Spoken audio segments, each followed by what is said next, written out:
Hi అండి, welcome to our channel. ఈరోజు నేను మీకు కాటుకు తయారు చేయడం చూపించబోతున్నానండి. మనం ఇంట్లోనే కాటుకు తయారు చేసి పెట్టుకుంటే మనకు ఐ ఇన్ఫెక్షన్స్ అనేవి రావు.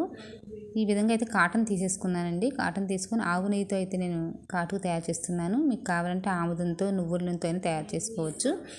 ఆవు నెయ్యితో అయితే నేను ఇక్కడ తయారు చేస్తున్నాను అనమాట. కొంచెం వేసుకుంటే సరిపోతుందండి. ఒక 2 స్పూన్స్ అయితే వేసుకున్నాను. ఒత్తంతటిని బాగా తడిపేసేసి పెట్టుకోవాలన్నమాట. మనం ఆవు నెయ్యితో పెట్టుకోవడం వల్ల అంటే మన కంటికి చాలా మంచిదండి ఆవు నెయ్యి అనేది. ఈ విధంగా అయితే ఒత్తి తయారు చేసి వెలిగించేసుకొని మనం చూపించిన విధంగా పెట్టుకోవాలన్నమాట. 2 కప్స్ అయితే తీసుకొని పెట్టుకుంటున్నాను ఇక్కడ నేను. పెట్టుకుని పళ్ళాన్ని అయితే బోర్డించుకోవాలండి. అంటే మనకి ఇక్కడ మసి వస్తుంది కదా, ఆ మసే మనకి కాటుగా తయారు చేస్తామన్నమాట.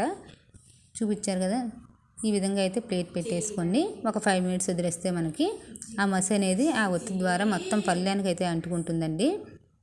చూస్తున్నారు కదా, ఈ విధంగా పెట్టుకోవాలి. ఒక 5 మినిట్స్ కల్లా మనకి పళ్ళానికి ఇదిగోండి ఈ విధంగా మసి వస్తుంది. ఈ మసిని మనం ఒక కార్డుతోటి చక్కగా దగ్గరికి చేసుకుంటే మీకు పొడిలా వస్తుందన్నమాట. ఆ పొడిలో మనం 2 రకాలుగా తయారు చేసి కాటుక అనేది ఇదిగోండి ఈ విధంగా తీసుకుంటే పొడి వచ్చేస్తుంది మనకు దగ్గరికి. మొత్తం ఇదంతటిని తీసుకుని ఒక గిన్నెలో వేసుకోండి. మొత్తం ఒకటి ఏంటంటే మనం ఈ పొడిలోనే ఆవు నెయ్యి వేసుకుంటే కాటుక అనేది షైనీగా ఉంటుంది. ఆ విధంగా తయారు చేసుకోవచ్చు. రెండేది ఏంటంటే బీస్వాక్స్ వేసుకొని తయారు చేసుకోవచ్చు. అదేంటంటే స్మష్ ప్రూఫ్ అనమాట, వాటర్ తగిలినా పోకుండా ఉంటుందన్నమాట. ఇదిగోండి మనకి ఇక్కడ కిరాణా షాపుల్లో దొరుకుతుందండి ఇది అనేది. కొంచెం అయితే తీసుకొని దీన్ని హీట్ చేసుకుంటే ఈ విధంగా కరిగిపోతుంది అనమాట. అప్పుడు అందులో మనం ఈ పొడిని వేసేసుకొని కలిపేసుకోవడమే. విటమిన్ ఈ క్యాప్సిల్స్ కూడా వేసుకోండి. ఇక్కడ నేను ఒక 2 అయితే వేస్తున్నాను విటమిన్ ఈ క్యాప్సిల్స్.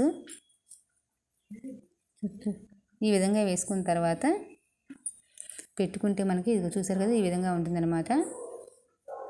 వేసి చూపిస్తున్నాను చూడండి. మీకు నాకు ఇక్కడ బ్రష్ లేకపోవడం ఇప్పుడైతే చూపిస్తున్నాను. వాటర్తో క్లీన్ కూడా చేసి చూపిస్తాను చూడండి. చక్కగా వచ్చింది. మీకు నచ్చితే లైక్ చేయండి.